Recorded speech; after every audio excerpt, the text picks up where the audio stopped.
Good morning. I was wondering whether I'd be speaking to a screen, but I can now actually see you all. Good morning. Greetings.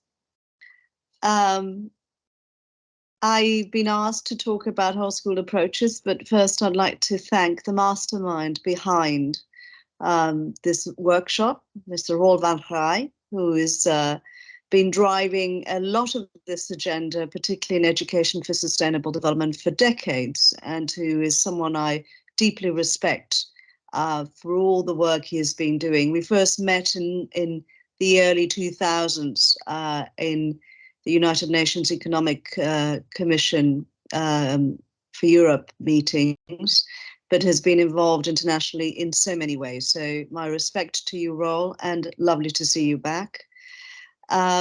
So I'm here. I have been introduced through this formal title of the government, UK government representative, but actually I have been involved in this work for quite a while. It was a trip to Australia in 1988 that opened my eyes up to the fact that what we were doing in schools was just not working when it came to environment and sustainability. It just wasn't working. And I was asked to review or evaluate some of the school practices that were taking place in schools in Melbourne when I realized, we needed to change the ethos, the purpose, the way in which we engage with this agenda. And since then, I have been committed to working internationally. I advise the European Commission on, you may have heard of the recommendation that recently was released on environmental education and sustainability that has now become a mandate for driving work across Europe. I'm working very closely with the European Commission on this agenda, and we've established a working group of ministries to support this. I actually work with UNESCO and I have done so for several decades, looking at policy and practice in this agenda. And I'm currently developing some work for Stockholm Plus 50. Stockholm was when the first environmental education first came to being in 1972. And we're now looking at what the future of environmental education for sustainability will be like. Anyway, enough about me. Let's go to the PowerPoints if we can. And I have been listening in to some of your conversations, and I'm really sorry I cannot be in person with you today because I realize that's a much easier way of interacting in person. But I have been listening in to what my colleague Arian and others have been talking about. And there's been some great evidence-based work, but also some assumptions I would like to challenge, because that is my role, is to challenge some of what's been said, to provoke a far stronger response to education for sustainability in schools. And this is why my title, Whole School Approaches for Sustainability Last 20 Years, has been chosen, because this is not a new concept. We have been talking about this for decades. So what have we learned? What have we achieved? And what can we do to accelerate this transition in our schools towards a more sustainable future? That's what I want to talk about. So do you have access to my slides? Could you see them? Can somebody please put them up? There we go. Right.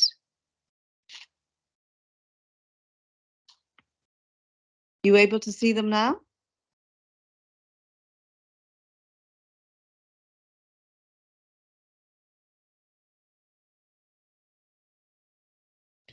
Can you hear us, Daniella? No. We see your slides now. You can see your slides. That's perfect. So 20 years of whole school approaches, what have we learned? So we can pass on to the second slide. Let me just start off by reinforcing what has been said so far in this conference, that when we talk about whole school approaches, we're talking about establishing a culture of sustainability in the school. We are not talking about joining up teachers' separate efforts and trying to create that into a whole school approach. That's not what we're talking about. It's not about those champion teachers that create islands of good practice. We are really trying to have a more strategic, coherent links right across the school. So when we talk about whole school, we may talk about sustainable schools, as long as we have sustainability at the heart of what the school is doing. So although there are lots of case studies that have been documented on whole school approaches, and although there's been a lot of conversation over the last 3 decades, I want to put to you, my colleagues, that there are very, very, very, very few schools that are genuinely or authentically practicing whole school approaches to sustainability. We have not got very far. What we have is schools practicing, experimenting, but very few. In fact, I only know one school through all my research work and through all the studies we've done. I only know one school that has genuinely embedded a whole school approach in the culture of the school. And I want to come back to you on that later. Next slide, please. What are we aiming for? We're aiming to genuinely and authentically create opportunities for living and learning for sustainability, together, coherently. So the school itself creates an example of what it is to live sustainability through the way it manages itself, through the way it carries itself forward to students, through the way it involves them in decision making, through the way it grows its own food that it serves in the canteen, through the way that it sources its energy. It's living sustainability and therefore creating opportunities for learning in its own context. It is also about taking learning outside the classrooms, as you've heard from other speakers, the importance of connecting through partnerships. That redefines the nature of schooling, and that's why it's so, so important. Next slide, please. But this approach is not simply about connecting the various aspects, and that's what I have been hearing a lot of in the sessions in the last couple of days. I've been hearing about wanting to connect, wanting to trigger, wanting to experiment. It's been 3 decades now of this, and we're still experimenting, and I'm not sure that we're getting any closer to actually living sustainability or learning sustainability in its fullest sense. We have to redesign student learning experiences. And there's not a lot of that going on yet, because we need to develop mindsets and competencies that help them contribute to sustainability. Next slide, please. So as you've heard, when we adopt a whole school approach, we are looking at what is taught, where does the learning take place, who do we learn from, how is learning taking place, and is there a culture of sustainability? And all of these questions are really, really important when we do evaluation in schools, whether it be self-evaluation or external evaluation, when we're trying to assess the quality of what happens in our schools. Because it is great to say that we're doing sustainability. It is great to say that when we take our students out into the outdoors and connect with nature, that we're doing environmental education for sustainability. But the truth is that these types of practices do not get us closer to a sustainable world. They are indeed helping us create a deeper awareness. They're indeed helping us to understand the problems and the nature of the problems more deeply. But there is a massive leap between being aware, understanding, and then having a capability of bringing about the types of changes that we need in our society, in our communities, to move closer towards a sustainable future. And it is that leap that I'm afraid we're not getting closer to. We are continuing through our schools to raise awareness, to raise concern, to raise the ability to communicate to others about these issues, but not the ability to know how to change ourselves or change our communities. And we all know that talking only gets us this far. We need to have skills, tactics, and proven strategies for change. And our young people deserve to have those abilities embedded in their curriculum, embedded in their school experiences, so that they can be empowered to bring about that change. The fact that they are absent at the moment, that those experiences are absent in our curriculum, explains why we have the Greta phenomenon. We have, and I've seen it firsthand in COP26 and in many of the protests I've attended, there is frustration because we have increased their awareness, we've increased the level of concern, but we haven't given them the tools to do something about it. So the only thing they can do is protest, go to the streets and protest. They need more than ability to protest. They need those tools, they need those skills, those competencies to learn how to do those changes. And I'm afraid to say our schools are not giving them those tools. Next slide, please. So let's talk about what it might look like in reality when we are practicing a whole school approach for real, when we are embedding sustainability in the culture of the school.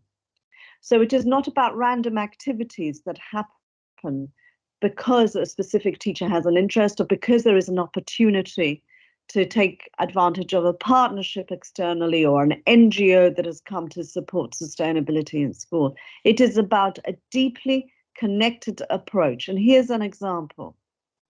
In this sustainable school, which I visited recently, students grow their own food in the school gardens and learn how this school is not just grown and then served in the canteen, but talk about other things across the curriculum that connect with that physical and tangible experience of growing their own food. The school is, of course, creating awareness about labeling food options in the canteen so that they're aware of the pesticides that are contained or not contained in the food. They're aware of the carbon footprints of their menu choices, but they're also understanding their health implications that can reduce obesity in many of the schools which have high levels of these, and the way in which their choices can have an impact not just on themselves, but on the environment and the social community. Schools are also managing at the top level to deal with suppliers, caterers, catering staff, so that the food that is offered is seasonal, is lowered in their carbon footprint, and are also fully aware of the choices that can be made. So not just the young people and looking at menu choices, but those who are sourcing the supplies are brought into this conversation so that they have contracts that align with sustainability and the commitment of the school to this agenda. Staff and students is also working with local charities to reduce food waste. So after the canteen food is served and there's leftovers, there's an arrangement in place so that the leftovers from the school go to needy in the community and the food is not wasted. There's an element of support and connecting the school to the community. Teachers are highlighted sustainability issues, of course, through the taught curriculum. And we all know that there is space in geography, in art, in religious studies, but also in literature to make connections between the past, the present, and the future of food, for example, and the implications that that might have for a sustainable future. The examples are actually there. Students also explore visions of the future of food and discuss these with the guardians and their parents at home. And this is really important. And I wanted to share with you a visual of what it is like to talk about the future of food. But unfortunately, I'm not a member of the chat, so I'll have to post it separately to the organizers, and hopefully they can post it in the chat for you. With the support of local NGOs, this school is also working with parents and students and establishing and managing a bee hotel to support the local bee population. So there's a tangible action for the future of the local community. And through that, the students talk about pollination, food security, and the impact on agricultural communities around them. So here we have a connected picture across the practice of the curriculum, the practice of the school, the living and the learning of sustainability. And this is not out of opportunity, but of planning and connectedness in the school. This is what a whole school approach to sustainability can look like. Next slide, please. So there are two studies that have been important in looking at the global action associated with this. And of course, Arian's recent study that was shared with you is also an important one, but that has only been released recently. So I hadn't caught sight of it before this presentation was prepared. I understand you've had an opportunity to discuss Arian's study. These are the two that have been looking at whole school approaches for sustainability in the global scale as well, and have come up with separate conclusions. The Tilbury and Henderson was 1994, and that was commissioned by the Australian government, and it was a very evidence-based study. Well, funnily enough, a lot of the conclusions in 1994 still apply today. We recently visited that study through the Global Search for Sustainability project, which is funded by the Japanese government. And the same issues came up. So not much has changed, I'm afraid, when it comes to the application of whole school approaches. A recent study that was commissioned by the European Commission, which again looked at whole school approaches in sustainability and the best practice associated with it, came to very similar conclusions.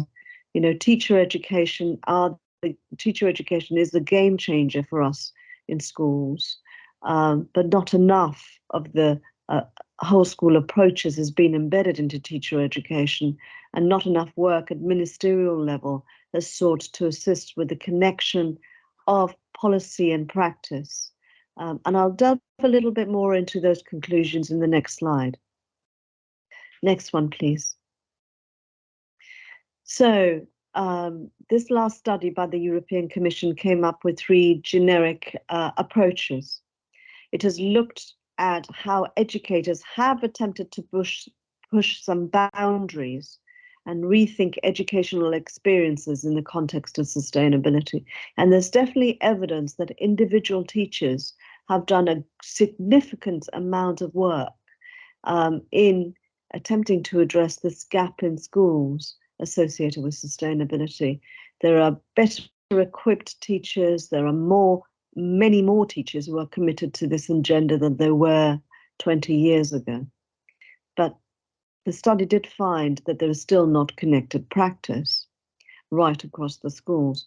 So what we tried to do through the study was identify critical reflections, peer reviews, evaluations, and research studies to identify why this was the case and what could be done to get to the bottom of why whole school approaches are so challenging to implement. These critical success factors, as well as some of the challenges that persisted over time, is what I'm going to talk about in the next couple of slides, in the hope that we can have a discussion about how we can move this forward. Next slide, please. So what has been learned? Well, these are the key lessons learned over the last 20 years. The importance of a whole school plan, the importance of connected practice, whether it be bottom up or top down or completely co-created. The whole school plan that drives this agenda is very, very critical. You cannot have a Rembrandt by just having a dot-to-dot experience and hoping that the learner will connect the dots to see the big picture. That just does not happen. And I'm afraid that's what's happening in schools. Every teacher is contributing a dot to a picture of the student from the student's perspective. But because there isn't a shared vision of what the school whole school approach can be, or of sustainable futures that are co-created, you get something that makes very little sense to the learner in practice. The futures perspective or the futures orientation, again, I'll talk a little bit in more detail about this, but this seems to be the critical missing element in whole school approaches. Without there being genuine conversations and genuine competencies about being able to influence future scenarios, we are stuck very much in understanding the current problems, but not moving to a different scenario going forward. The students' hands-on experience is something that we have made significant progress on, but again, it is not standard practice. There is a lot more hands-on experience of getting our young people, our children outdoors, more getting their hands dirty a little bit more with nature, a lot of connecting with nature, but not so much connecting with the local supermarket or connecting with the local sourcing of products in the school, which helps to understand the decision-making process hands-on the students and the balances and the challenges in making decisions about sustainability for real. Again, I'll come back to that. And then there's the element of distributed leadership, a very important aspect of achieving a whole school approach. The two other elements that I think are really critical, and perhaps the two most important ones in attaining whole school approaches in schools, is the shifting away from environmental education practice to a more learning for environmental sustainability approach. And I'm sure many of you will be saying, well, what does that mean? We'll find out a little bit more of that in a minute. Embracing complexity and not just problem solving is something we need to discuss a little bit more. Throughout the conversations I've been hearing at this conference, there's been a lot of problem solving talk. And problem solving, in my view, and in the view of some experts engaged in this agenda, reiterates part of the problem that we have with the linear approach to sustainability and learning for sustainability. It takes its roots into a bit of a psychological perspective into sustainability. So I'd like to challenge problem-solving approaches in schools. I'd like to talk a little bit about the importance of placing a problem-solving approach within a complex mindset. Okay, so let's move to the next slide and talk a little bit about the whole school plan. I cannot see you, but I'd like, if possible, if you could put up your hands if you are in a school or in a ministry where you have been involved in developing a school plan which is being implemented. I'd like to get a sense of how common this is in your experiences. I see some hands that are raised. I see half of the audience has raised its hand that they are connected with a whole school plan in their own organization or school. Right, that's fantastic news, but it's not common. It's not common to have the type of whole school plan that is co-created with students, with parents, with communities, that is developed in an inclusive manner, and that it is progressively implemented.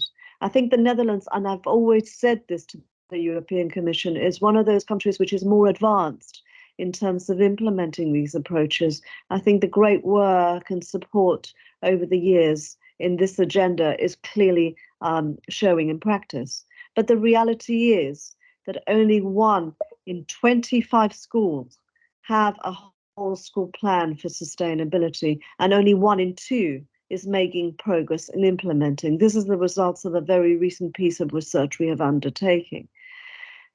I wonder how many of these whole school plans are being monitored or self-monitored as well, because it's so important to have the type of reflective processes where you collect the evidence, the information, and reflect on the learning process going forward. I know you've discussed this quite a bit with the Mongolian colleague who presented the importance of self-monitoring whole school approaches plan earlier in the week. I know we talked about this, so I'm going to move on. But this is perhaps not so much a problem in your experience, but it is a significant problem for the majority of schools across Europe and beyond. Next slide. So the futures-oriented perspective. I have a cartoon that says, let's raise the glass. Let's raise a glass to the future. You know, we do all like to drink a glass of wine or a glass of beer. And we say, to the future, to our health, and so on. But in reality, although we all wish for a better future, we all wish for a more sustainable future, how many of us really have a perspective of what a sustainable future looks like for us, for our community, for our schools? How many of those sustainable futures are being co-created, are being defined? How do we know what that sustainable future looks like, and how many of us have the tactics to understand how we turn those future visions into a reality? And this is what makes the difference between an environmental education approach, which helps us understand the nature of our environmental and social problems, that helps us understand the connections between us, the environment, and the economy, to taking it to being able to transpose a different future to the one that we are being told is very likely to happen and work towards it.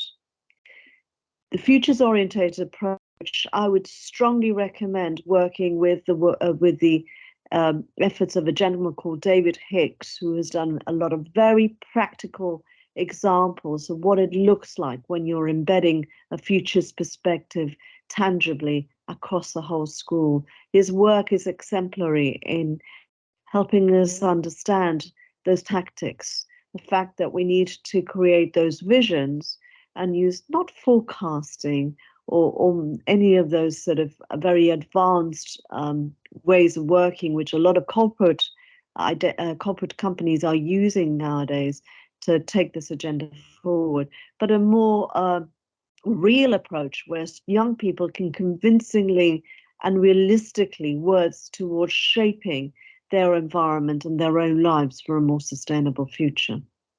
Next slide, please.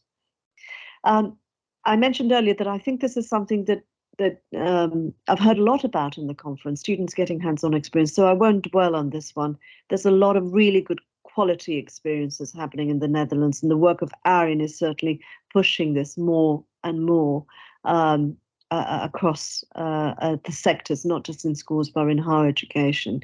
The ability to have hands-on experience is absolutely vital, and we need action learning through actioning as a way of engaging. I'll come back to that, but the active learning experiences are quite critical, not just for motivating students, but for taking this forward. Next slide, please.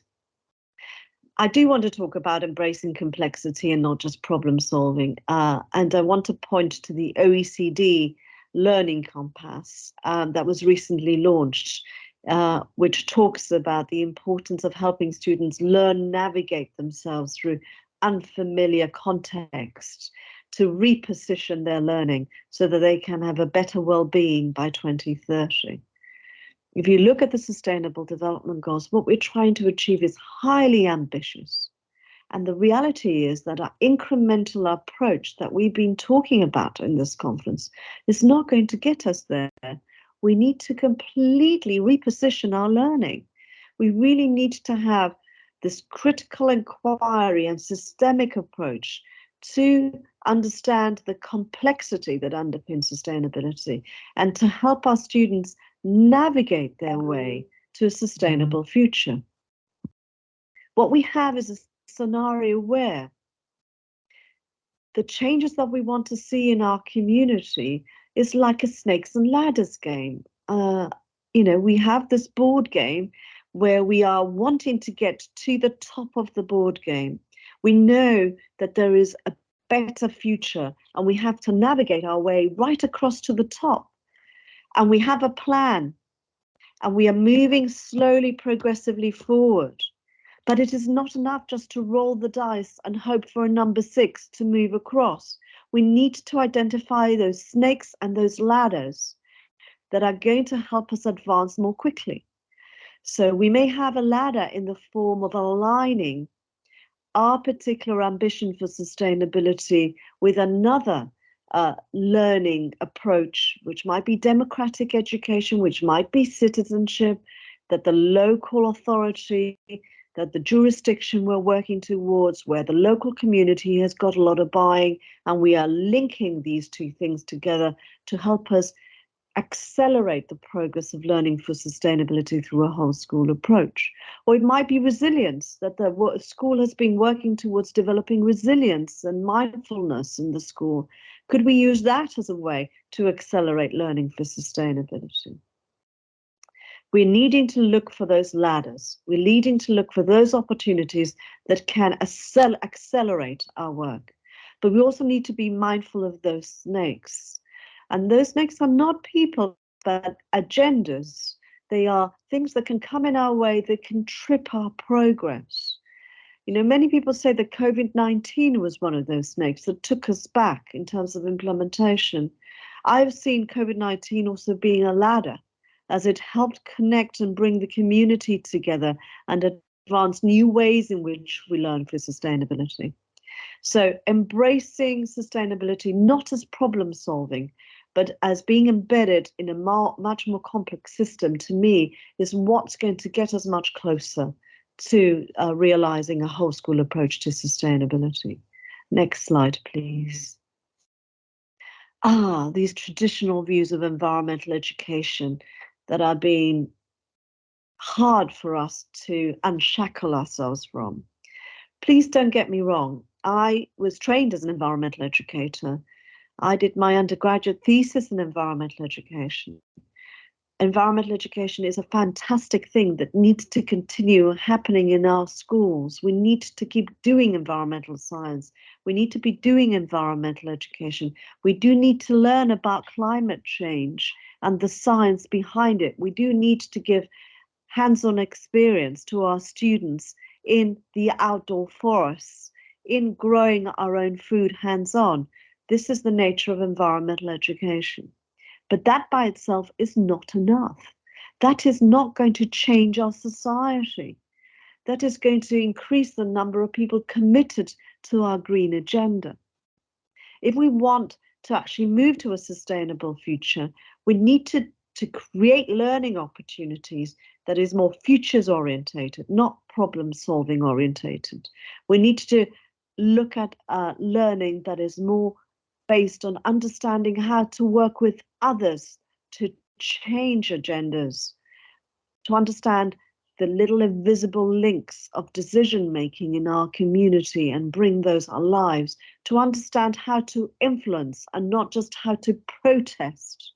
That is the difference between environmental education and education for sustainability. And we must have them both. I'm not saying that one has to phase out the other, but we must realize that they are different. Next slide, please. I want to also talk about distributed leadership. And in schools, I think there has been a significant advancement in this agenda. We have moved forward a great deal in the way that schools are being led. We have understood that champion leadership or heroic leadership style is not as effective and durable as a leader that understands the importance of fostering a sense of ownership and motivation that is much deeper. The leaders that create participatory learning, the leaders that help create an environment or a landscape that can join the dots up to create a vision for sustainability and not just let people do their own thing, because that's not what I'm talking about. We do need to have someone who can help draw or have a sketch of a Rembrandt with colleagues co-creating it, and then reminding everyone, this is what we're aiming for, this is what we're aiming for, and questioning, how is your little element of what you're doing contributing to the bigger picture? That is what distributed leadership is about. And I think, as I say, I think we've come a long way, but there's still a lot more to be done in that agenda. Next slide. I want to swiftly move on to a couple of the challenges. The importance of achieving a whole school approach to sustainability is very much about working as a team across schools. And there are challenges that need to be acknowledged, and Arian spoke a little bit about this before. There are competing demands. We do have things that are disrupting our good intentions. There are difficulties in developing coherent experiences sometimes because we're short-staffed, because of illness, because there's too many students in the class, because sometimes there are issues that are well beyond the classroom scene that actually challenge the school working as a team. We need to acknowledge these, because until we acknowledge these, we're not going to be able to move forward. The lack of resources and expertise is also a challenge, especially in things like retrofitting schools. If we want to be an example of sustainability, we need to have those technical skills to understand how to manage the lighting technology or the energy sourcing technology, as well as understanding the pedagogical changes very deeply and how we move, for example, from problem solving to complexity. Initial teacher education, you've covered this quite a lot in this conference, so I'm not going to dwell into it, but there are a lot of wonderful frameworks that can be used to help us shift initial teacher education to this agenda. Next slide. Very, very quickly, I'm going to talk about policy, student engagement, awards and schemes, and living sustainably. Next slide, please. These are the core results that came out of our discussion with the European Commission. And I do know that our colleagues Deirdre and Ulrika, who are actually leading on this at the European Commission level, are having ministerial meetings as we speak about the importance of embedding a whole school approach to sustainability and learning for sustainability in national policy. Our schools need strong policy. Our school needs not only tools, but a strong, I guess, permission is not the word, but backing at the top to support the work they're doing.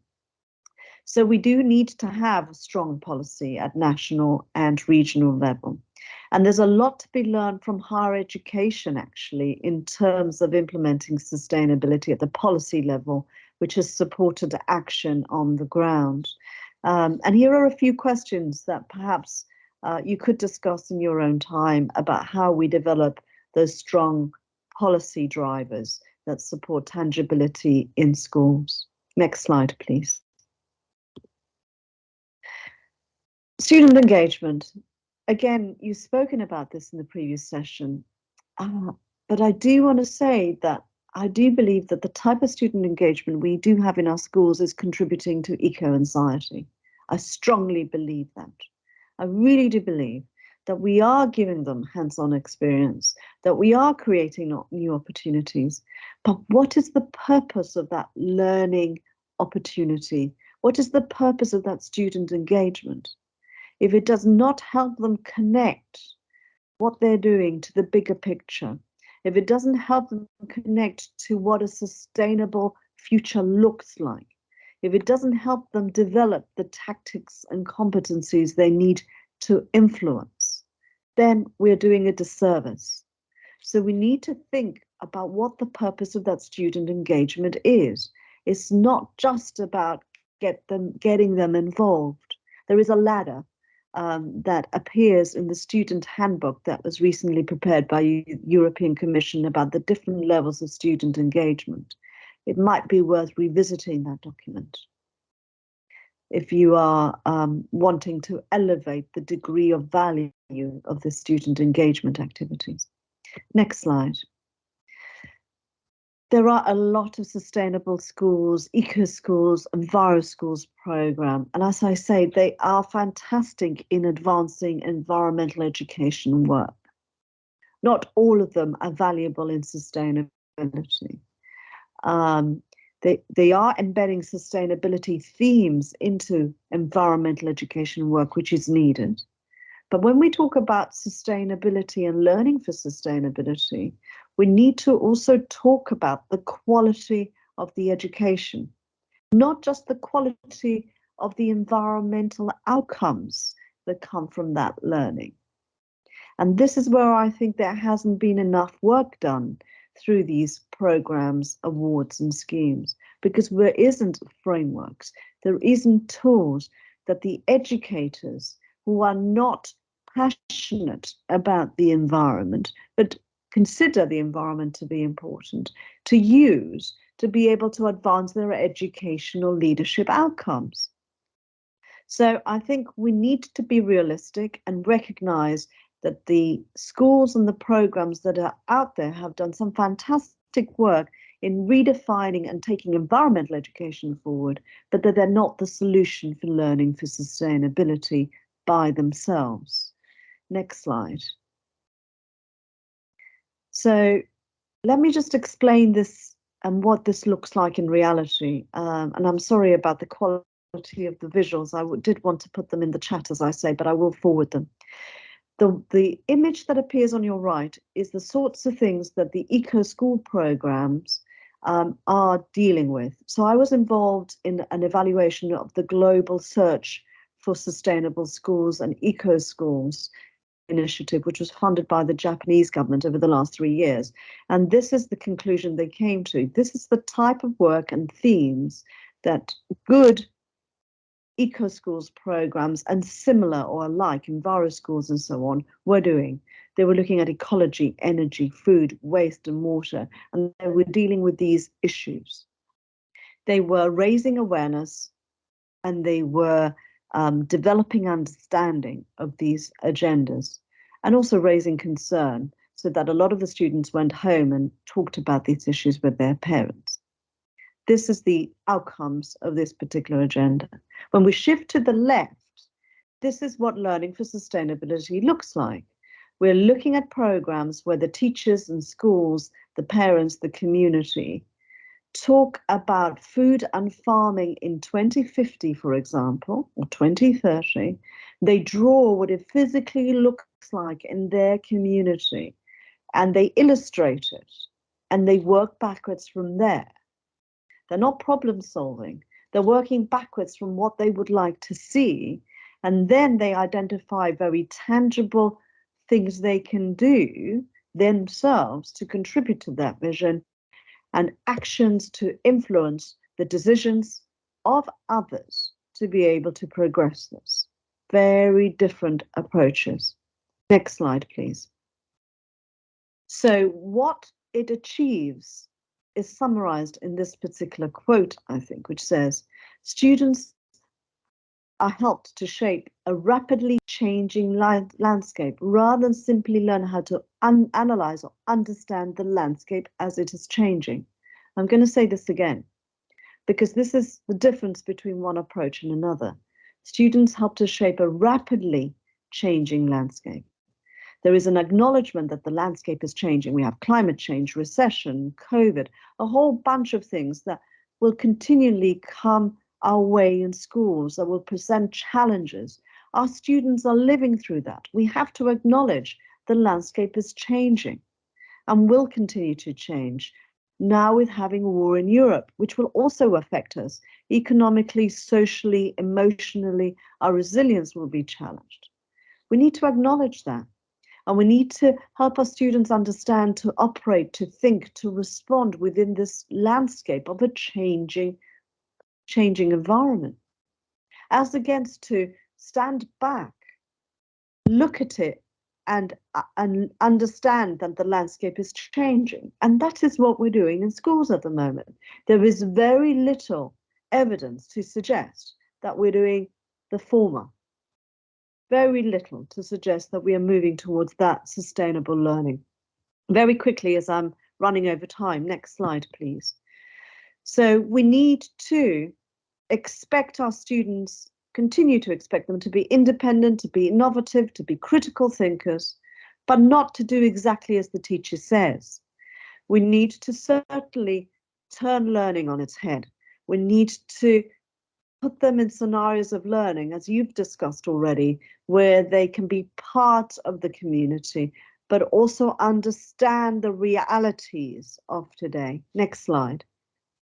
Very quickly to say, there's learning for change competencies that my colleagues and I, Roll was also part of this, developed some years back. And they are fantastic guide for teachers, for educators who are planning and thinking about pedagogical approaches, curriculum approaches, living sustainability in schools. so that they can distinguish between learning to know and learning to do and learning to be and learning to work with others to live together in these circumstances. Those tools are there, but they're not used as much as they could be.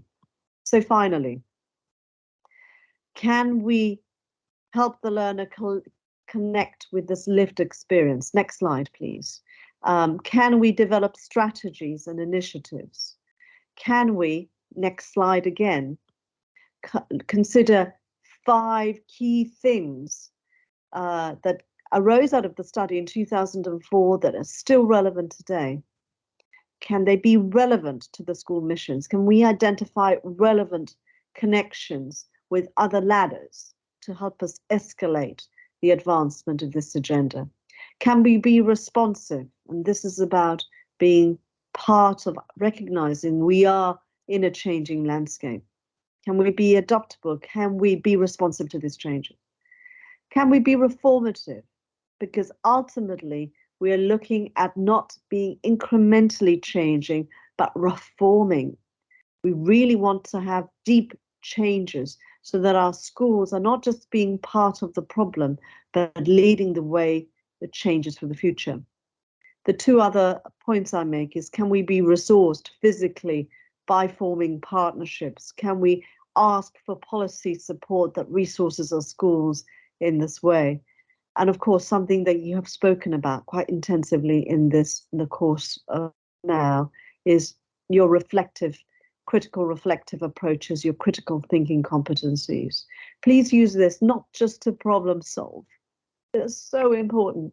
And you are very sharply engaged in this agenda, but not just for problem solving, please. We need this for the creation of different scenarios going forward. Problem solving resolves the issues of today, and we will continue to have the issues of today tomorrow if we're looking at those problems and those problems only, because we are responding to an agenda, to a scenario that has been mapped out for us. If we want to have a real impact, we need to create a vision of the future that's different. We need to take onus on that. We need to own that and work backwards. Otherwise, we're just responding to someone else's agenda and simply problem solving our way out. Next. I do want to talk about, finally, my last couple of slides are about policy context. I do realize there's a lot of colleagues, ministries in the room. We can do a lot of in-service, teacher training, professional development of tools. There can be a lot of that, but without strong policy context, that is not going to be as impactful.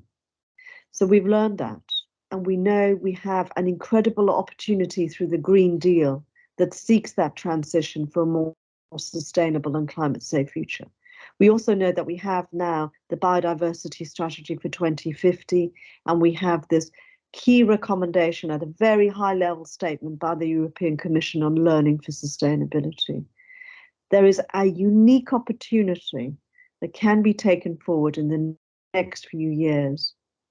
You yourselves are also activists for change, not just in supporting, but also in advocating to your ministers, to your colleagues about the importance of this agenda and informing the changes that need to happen. We need to be able to promote more sustainable ways of learning for sustainability, not reproducing what's been done in the past. Next slide. And as I say, this staff working group or working document or handbook is a very important tool to support these changes. And we need to, I invite you to consult this document, of which I've been involved in with my colleagues in the European Commission. But there are going to be lots of other tools and supportive work that will arise in the next 12 months. So keep an eye out for European Commission tools and evidence-based work to support policy developments. Next slide, please. I do want to also talk about the fact that there are some ministers that have caught onto the fact that we have not been doing this right. And in fact, in COP26 in Glasgow, there was this presidency event where Ministers for Education and Environment in this Together for Tomorrow event came together and spoke about recognizing that, yes, there has been a lot done in this agenda, mainly in the environmental education work, but that this has to change and that we need a more reformative, more radical approach to a sustainable future that embraces empowering our young people and not just raising awareness of this agenda with them. So this particular event that you can see live, or you can see recorded on the stream link below, will show the pledges that various countries have made to actually make that shift from raising awareness and addressing competency, capability in young people so that they can shape the future. Next slide, please. Please keep a lookout for this, because COP27 will be when they report about the actions that have been made at the policy level and in support of these changes in learning for sustainability. There will be another event in Egypt where there will be reporting and monitoring, and hopefully an enlargement of the circle of ministers committed to this agenda. We need to connect policy and practice. This is really, really, really important. I want to end on that note, final slide, and say thank you for listening to me. I really appreciate the work that has been done by all the colleagues in this workshop to raise awareness, to continue to advance this agenda, but we are got so far to go yet. Please let's not pat ourselves on the back and say we've done a great job, because we are needing to accelerate this work. We needed to mainstream this work, and we need to connect a policy and practice through partnerships to make this agenda a reality for our students so that they can be real influencers and not just observers concerned about our future. Thank you for listening to me.